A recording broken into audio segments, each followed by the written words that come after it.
Started, let's talk about goals. First of all, just a quick question, because I don't know. I mean, this may not matter to anybody, at least nobody who is, I don't know. How many of y'all set goals? Whether they're, I mean, you can call them whatever you want to. You can call them New Year's resolutions. You can call them goals for the future. Anybody do that kind of thing? Yeah, somewhat. Some in the room? No? Okay. Well, let me just share with you the old proverb: if you aim at nothing, you'll be sure and hit it every time. So, anyway, yeah, I guess you don't lose that way, right? No, I think I think goal setting is probably a good thing, but we struggle with those sometimes, which is like, if I'm hearing right in the room, that's one of the reasons that we don't do them, because like it never works out for us. So how can we make some goals, set some goals that can actually work for us? Because I think the goal setting is valuable, but if we keep doing it and keep failing, then it's something that we just kind of get discouraged by it, and so we do stop doing it. And so I wonder if maybe sometimes the way that we're setting those goals is really setting us up for failure in the first place. So what are some things that we could do? And I've got 9 things here. I should have come up with another one. In fact, I didn't even number it until right before I walked in here, and I thought I could have come up with a 10 to have a top 10 list. But anyway, I've got a list of 9 things that I think, bits of advice that I think would help. And, you can write these things down if you want to, or maybe just pick out 1 or 2 and make sure that these things are true about any goals that you might be setting. And again, if this doesn't help you because you're not into goals, or maybe you've heard everything that I've got to say, because it's not like I'm reinventing the wheel. It's not like I'm an expert at this kind of thing. But I would encourage you to like and share this out there, because there may be other people who are trying to set goals that work for them, and maybe something in this podcast will help them, which is the whole reason that we do this. So let's go ahead and jump into this thing and cover these 9 things, and however long it takes is how long it takes. Okay. Number one, I would say to categorize your goals.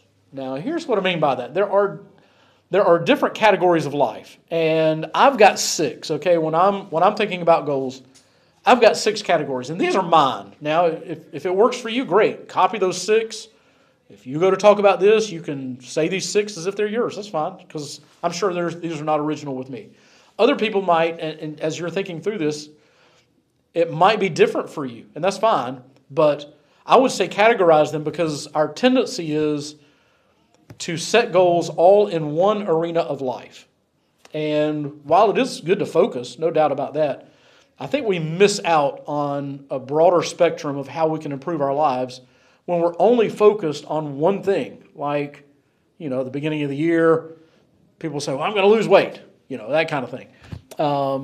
And so that's all they think about. I'm going to go to the gym more, and I'm going to get on this particular diet. I'm going to eat so many calories per day, and I'm going to walk so many steps per day or whatever. And all they think about is the physical part, and I think we're missing out on something. I think we should be more well-rounded than that. Now, here are my 6 categories. And again, yours can be different. This is just mine to give you an idea of what I'm talking about. Number 1 is spiritual goals. And I think people, like, if there's somebody who's listening to this and you've stopped and you're not even a Christian or whatever, I think this would still apply to you. And I hope that it's a journey that you would begin even toward the Christian faith. But spiritual goals we should set. Number 2 is family goals. What kind of family goals might we have? So a spiritual goal for believers might have to do with Bible reading. And of course, this is all within the framework of what I preached on Sunday, that our overarching goal should be to know God and to serve Him. But within that, there are things that we can do to help us know Him better. And so it might have to do with your prayer time, with your Bible reading, with your service, with your church attendance, whatever. Those are some spiritual goals. Family goals would have to do with not just you, but how are you going to handle things within your family. Maybe it's family time.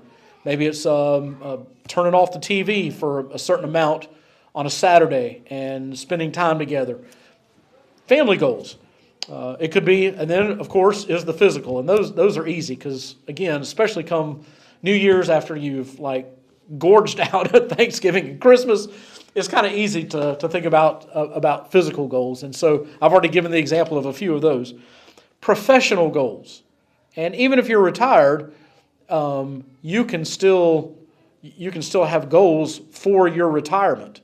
And I don't mean your retirement income. I'm talking about for what you're going to do with the time that you spend and how you invest the time that you have in retirement. Because if you don't make plans for that, okay, so I'm not retired. I've never been retired. But I've talked with a lot of retired people because I've been doing church for a long time.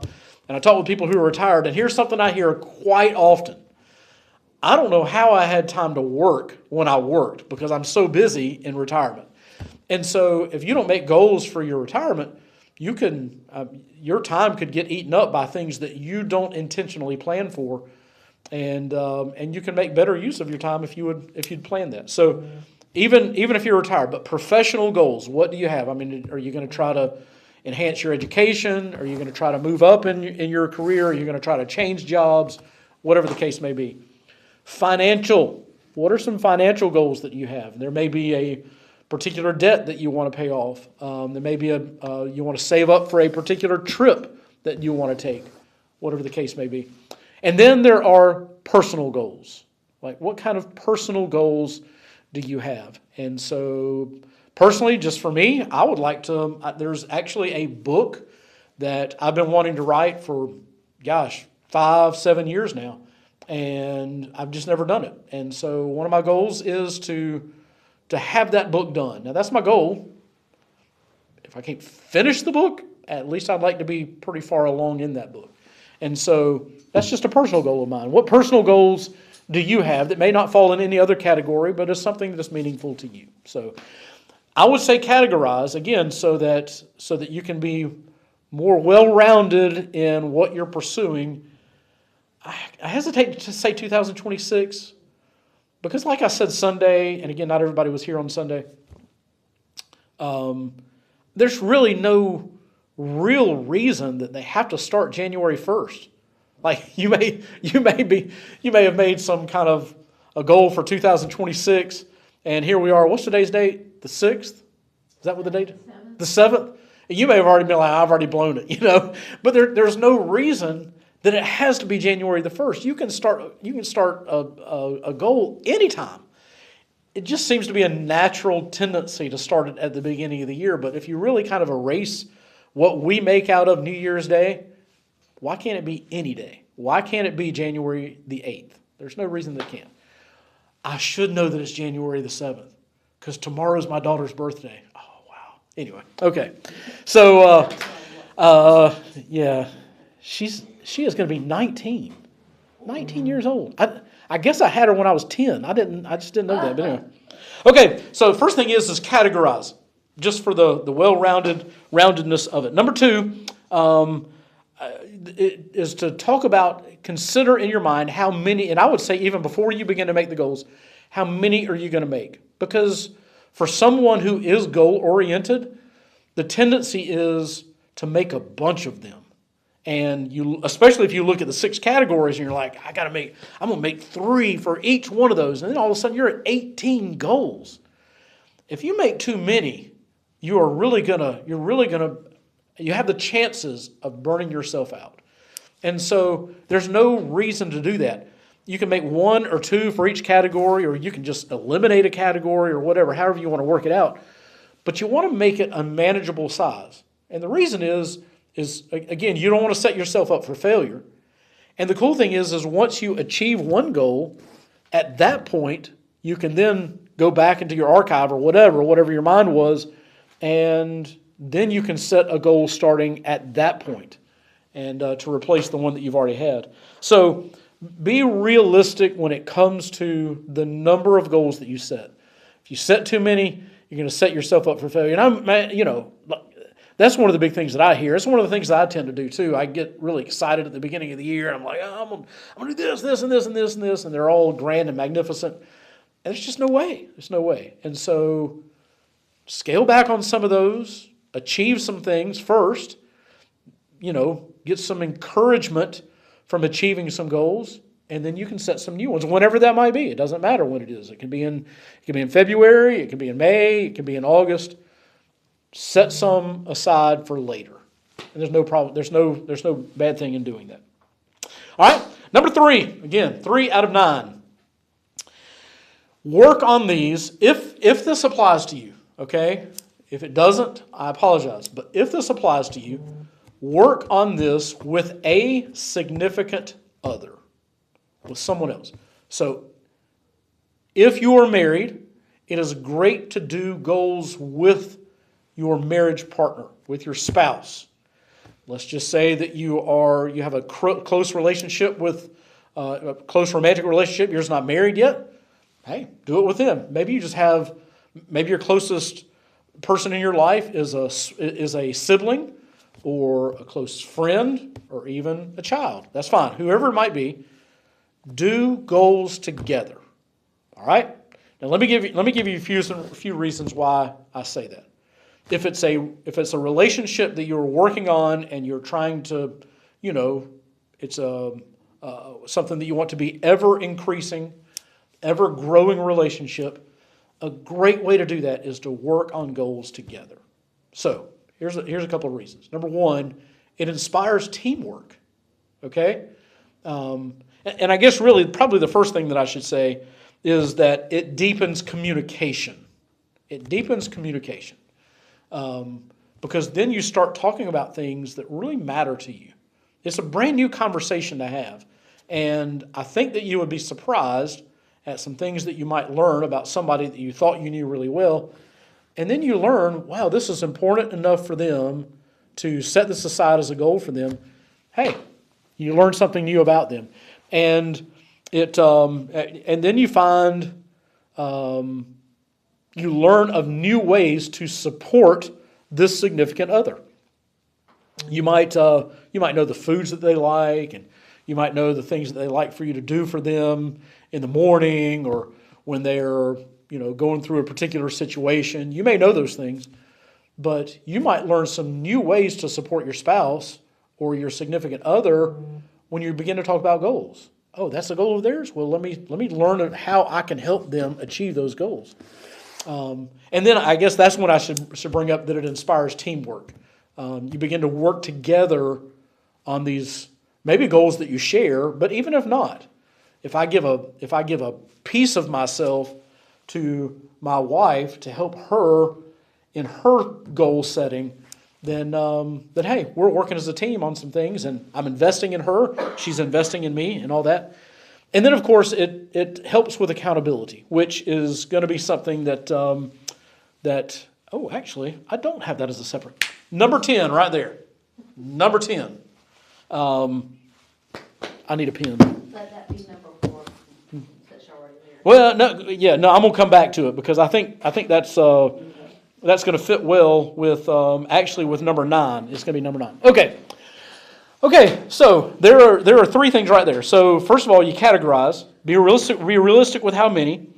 Work on it with your significant other. And I've learned that just recently because Jennifer and I sat down. For those of you who don't know Jennifer, my wife, we sat down just a couple of nights ago and we began outlining. We're not really firm on the things yet, like we don't have it set in stone, but we've got a really good framework on the goals that we have, and we share those with each other. And I can tell you that all these things are going to be true. So yeah, work on it with a significant other. Number 4,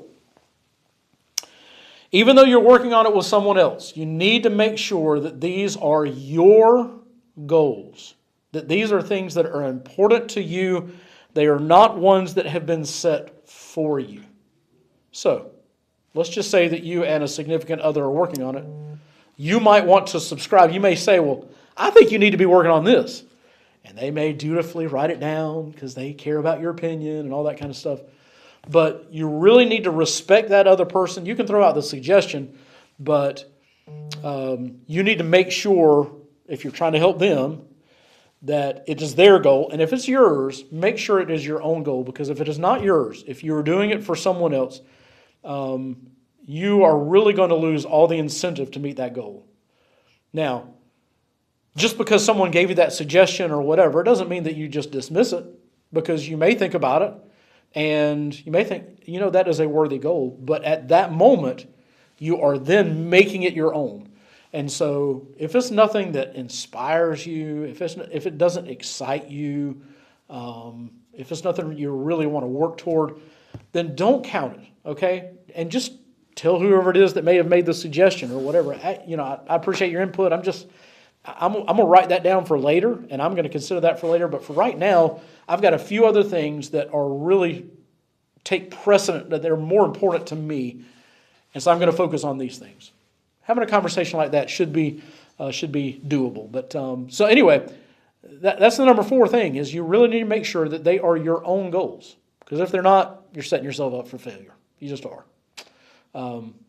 Okay? Number 5, be specific. This is, and I've got a great example, and I've already used it as several examples, but it's just so common. I'm going to lose weight in 2026. Okay, great. Be specific. How much weight do you want to lose? I mean, I know I've already got a number in mind for me. I already know, but you need to be specific about what you want to achieve.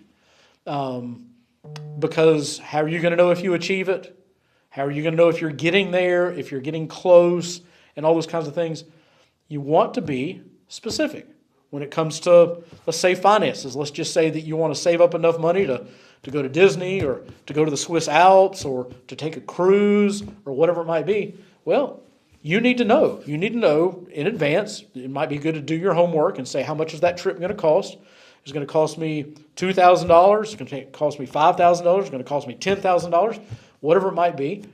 You specifically say, okay, in order to do that, I've got to save up this much more money. And so you say, I'm going to save up this much money. That's what I'm going to do. So you want to be specific about your goals, as specific as you possibly can be.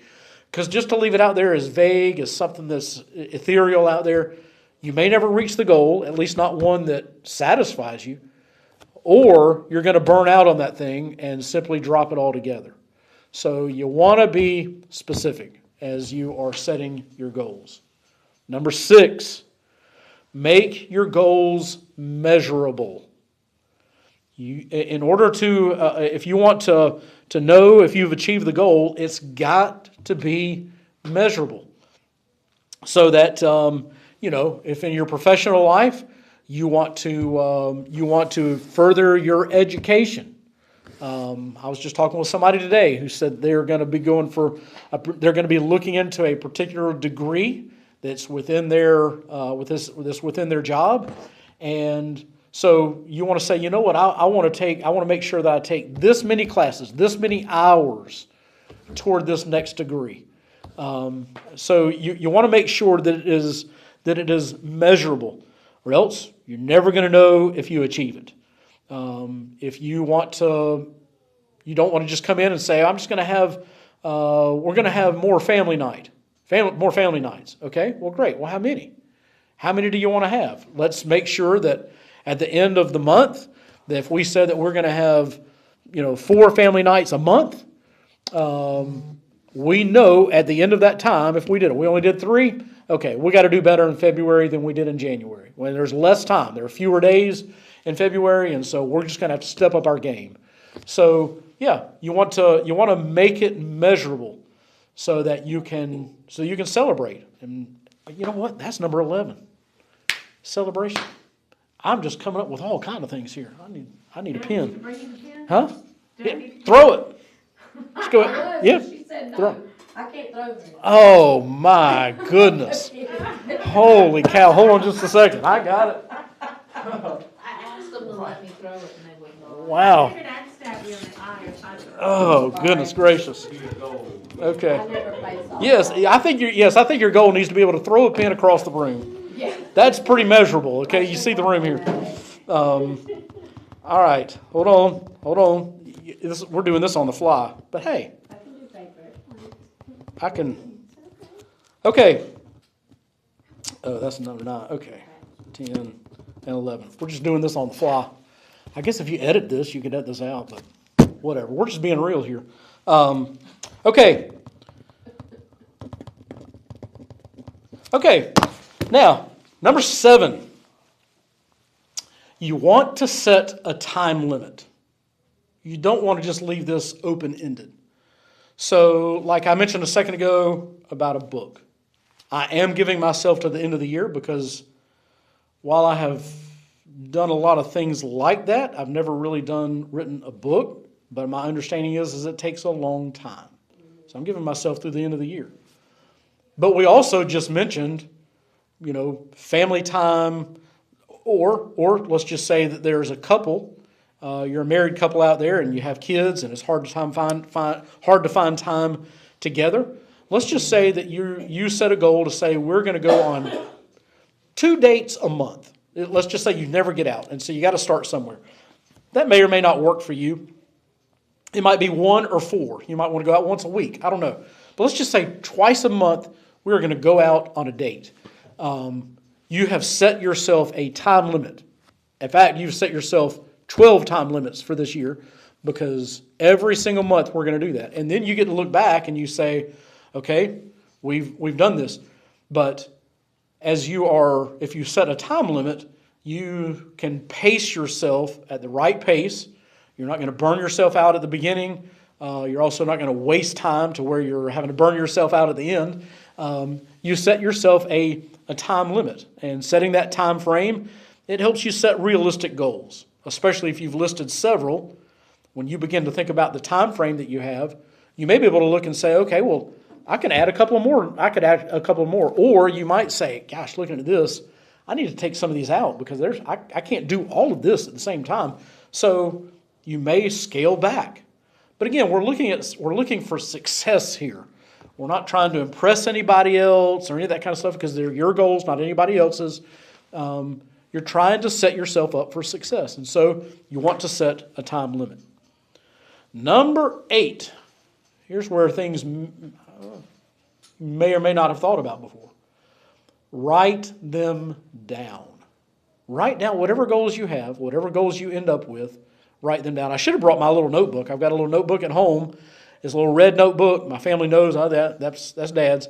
And in there I have gotten my framework that I mentioned. I've got my framework for my goals, and that's where I'll finish, and that's where I'm going to write them down. And honestly, that notebook is not private, so anybody can go in and look at it. It's fine with me. I don't care.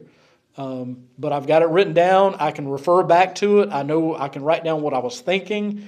It can be in a month. If I'm starting to get behind or I'm starting to get discouraged, I can go back and look at what I wrote down, and it can kind of rejuvenate you. And so you want to write it down, and it just makes honestly. I don't know if a sociologist, Like a journal? historians, it could be in a journal. Even if you don't journal, you could do it like that. But yes, it really does serve the same purpose. And you touched on what I was thinking of is that all successful people, time and time again, you do these biographical studies, and successful people write down their lives. And this is one of them. And so it's something you can refer back to quite often. And other people can too, which leads us to the next thing. Number 9, and I told you what number 9 was going to be, it's accountability. If you want success, gosh, we live in America, and all the people that we idolize, put on a pedestal, however you want to say it, they've presented themselves as standalone people. And man, they really worked hard and they did it and all that kind of stuff. But most everyone you talk to who is successful will tell you that there was somebody behind them, somebody who encouraged them, somebody who walked with them through that, someone who counseled them, someone who encouraged them. Because we're not meant to do any of this alone. We're just not. And most of the people that we idolize, they are not nearly as successful as we think they are. They're miserable on the inside. Or they have a whole story that we simply don't know anything about. The movies that we see and all that kind of stuff of these guys who do it all on their own, that's just made for Hollywood. That ain't real life. In fact, I just remembered, I can't remember who it was. It was a director. It was a Hollywood director. And in his office, he had a picture of a turtle on a fence, on the top of a fence post. And somebody walked in one time and looked at it and inquired about that and said something to him about it. And he said, it's just a reminder that you never get where you're getting alone.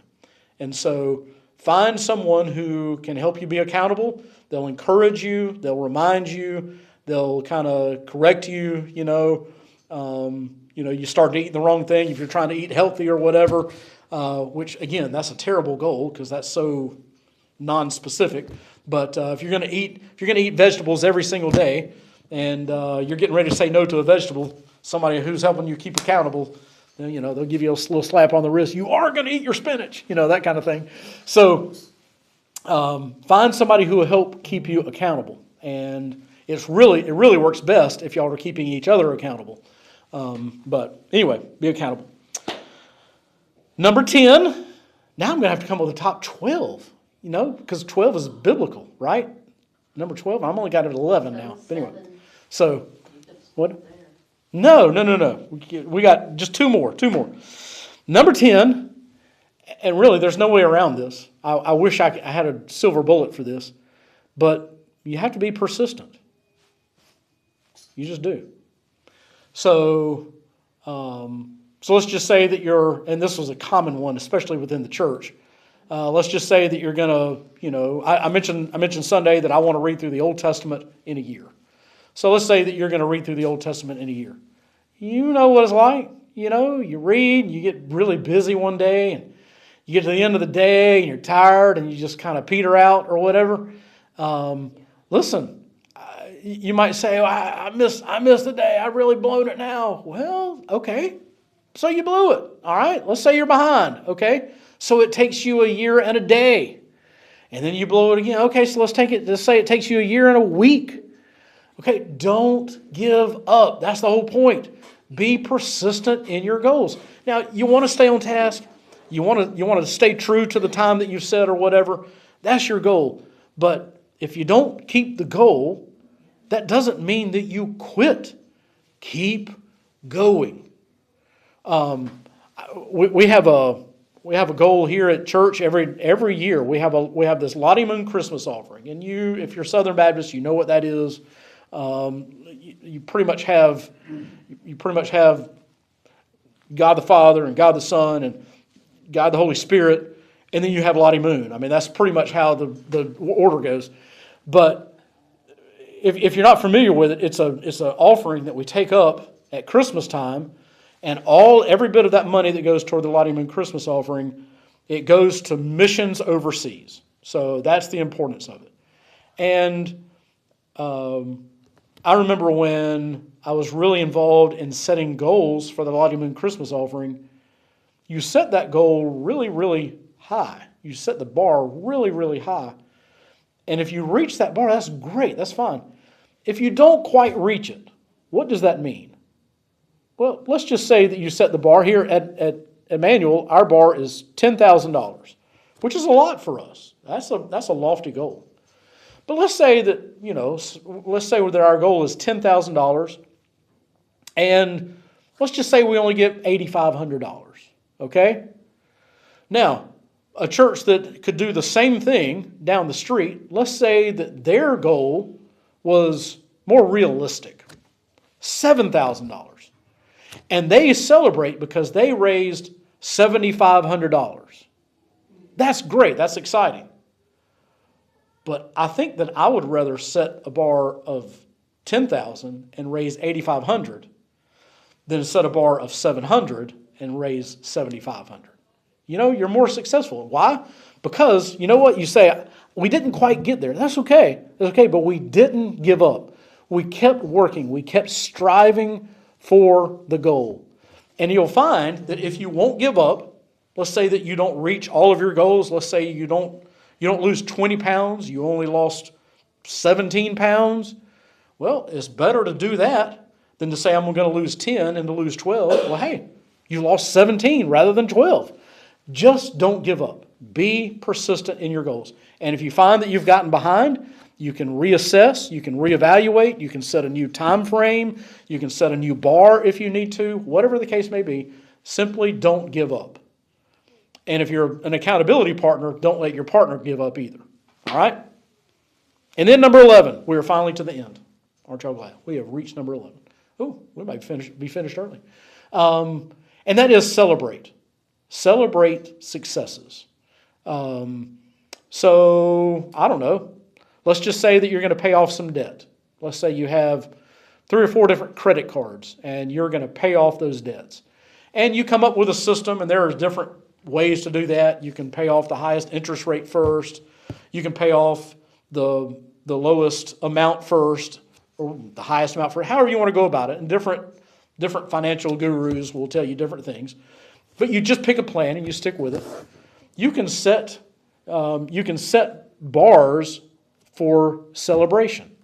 So you can say, you know what, as soon as I pay off this first credit card, I'm going to go treat myself to, a new shirt or whatever. Whatever appeals to you. Some new makeup or, a new golf club or new putter or whatever it might be. I'm not saying go into debt to do that. You don't want to go backwards, but you see what I'm saying. You have certain thresholds at which you say, I'm going to celebrate. So let's just say you're going to lose 20 pounds. You get to the 10-pound threshold. Hey, I'm going to go get an ice cream cone from Chick-fil-A or whatever. You're going to treat yourself, and unless it's going to make you go off the bandwagon. But anyway, you certainly want to celebrate the successes that you have, and it's good in doing that because you encourage yourself to continue moving forward. And again, that's what we want. We're looking for success in setting the goals, and I believe that these are some things that will help you do that. If you want any of this stuff, I can. If you want to contact us, would you put the church's email address? I think that would be the best way to do that. If you want to contact me here at the church, she's going to give you the church's email address, and she'll forward that to me, and I will send these to you in writing. But I think these are things that are valuable in helping to actually meet the goals that you are setting for yourself. Again, goal setting is good. Not everybody does it, but for those who do, I think that these are some things that will help you out. All right. Okay, if there are any questions, if you got any questions, real quick while we're still live, if it's a recording, if you're watching as a recording, it's going to be best just to communicate with us through the email address. But if you get it while you're live, if you got any questions, then you can certainly put those in the comment section before we get out of here. Any questions in the room?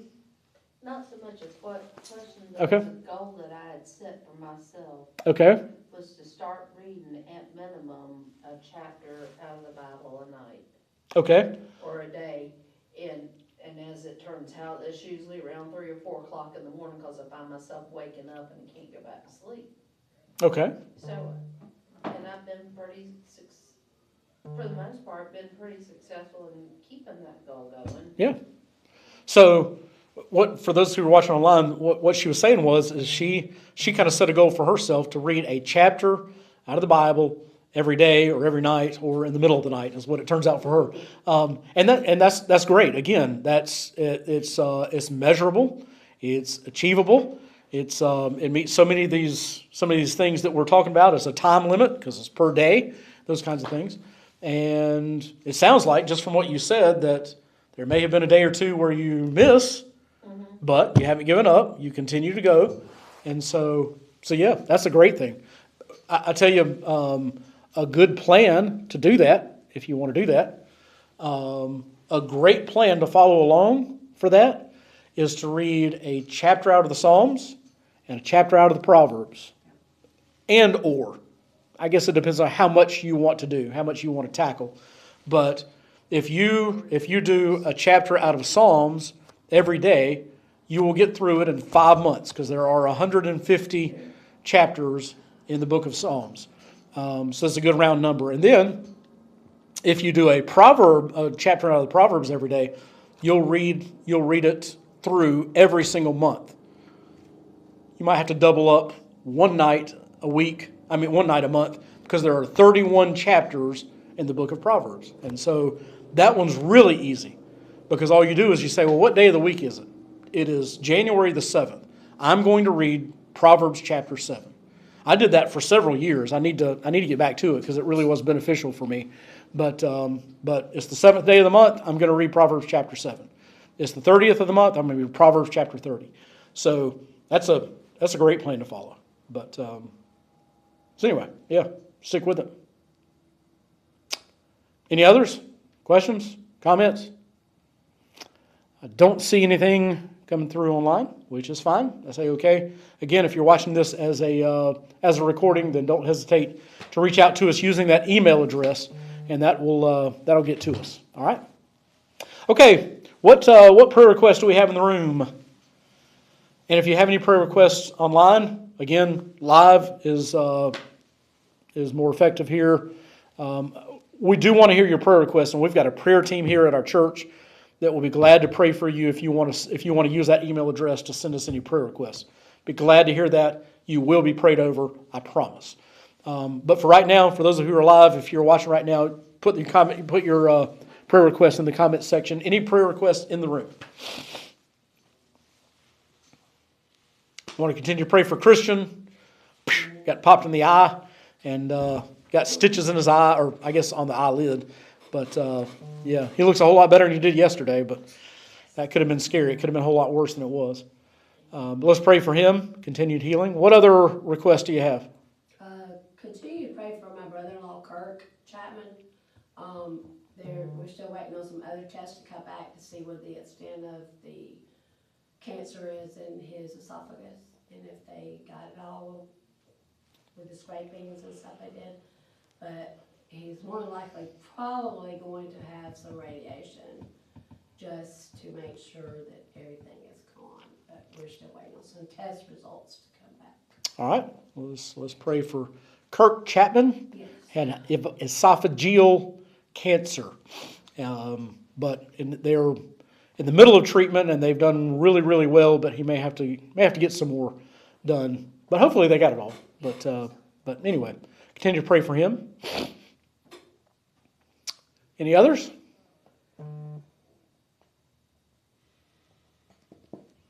We had a horrific shooting here in Savannah last week. Somebody was shot and killed. A dad, 33-year-old dad. He was shot and killed in front of his wife and two daughters.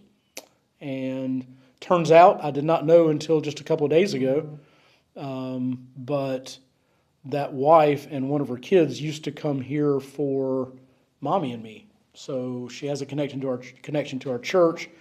I reached out to her today, but just got an answer machine, left her a message and all that. But can you remind me what her name? Her last name is Michaela? It is Michaela, yes. Treywick. Michaela Treywick. And So 3 kids. 3 kids. Okay, all right. So just be in prayer for her. From what I understand, that actually made the nightly news. National. The national news. That's what I meant. And so that thing is out there. So anyway, that's huge life change. And, I forgot to mention, for those who are not familiar with the story, it was all over a parking space at Target. How senseless have we become? So tragedy all the way around for that family. So be in prayer for them. Other requests? Nothing? Okay. All right. Well, let's go to God in prayer then.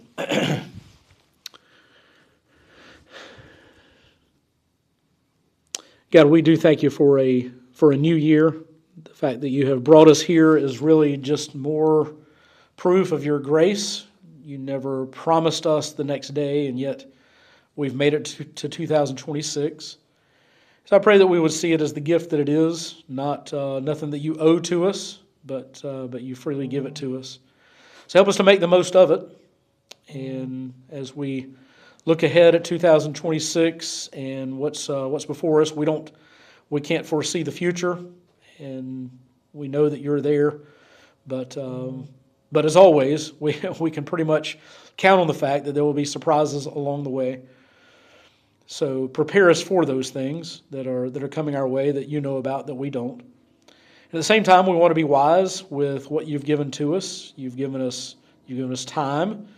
You've given us money. You've given us our body. You've given us our family, and we don't want to waste that either. So, as we think about things that we'd like to see, I pray that we would do so wisely, that we wouldn't just kind of throw a wish out there, but that we would be responsible about it, and really try to be a little bit more intentional about it. Of course, there has to be flexibility, of course, because again, there is always the unforeseen. But we do want to be wise with what you've given to us. So I guess that's kind of where goals come in. But I pray that as we think about those things, whether we do so as in depth as what we've talked about here tonight or not, that we would certainly be striving towards something under your leadership. And so give us all that we need to do things that are not just wise, but that are good, that are beneficial not just to us, but to the world around us. And help us to invest in those things. And God, when the times get tough and we fall behind, or maybe even we just fail, give us the fortitude that we need to be able to move forward and to move ahead and to maybe redirect if that's what's necessary, but still to continue to move forward and to be successful in what we do. We do pray for that kind of success, because we find that we do things and come across things that are beyond us, beyond our capabilities, and so we certainly rely on you. And then when it's all said and done, I pray that we would really give credit where credit is due, and that is to you, because there's really very little that we can do on our own. You're the one who opens up the doors, and you're the one who gives us the talents, and you're the one who gives us the abilities to do what we do. You're the one who even gives us the ideas. So help us to always really point other people to you, and in our hearts, at least at the end of this year, when it comes to be Thanksgiving, that we could really say, thank you, Lord, for where you've brought us. So I pray for those who are out there and they're kind of dreaming, or maybe they're discouraged, or whatever the case. Pick them up and help them travel the distance, the path that you would have them go, and then may they find joy in walking with you. Thank you for our time together tonight. You heard the prayer requests that we've had, and those things that are on our hearts and minds. Some of them we've mentioned out loud, and others we have kind of kept silent for whatever reason. But we lift those up to you, knowing that you know and that you care, and that you are able to do something about it. We thank you for being involved in our lives and not just leaving us to our own devices. And so we pray for your intervention, and may all the things be done to glorify you. In Jesus' name, amen. All right. Well, thanks for joining with us. I do pray that as you are considering whatever your goals are for the future, I'm not sure again what your religious convictions are, but I do pray that you'll find a church to attend, and specifically a church that preaches, believes, and teaches the Bible, because I believe that's where your real joy will be found. All right. Happy 2026. Look forward to seeing y'all next week on Life Lessons with Lane. Thanks for joining me. See ya.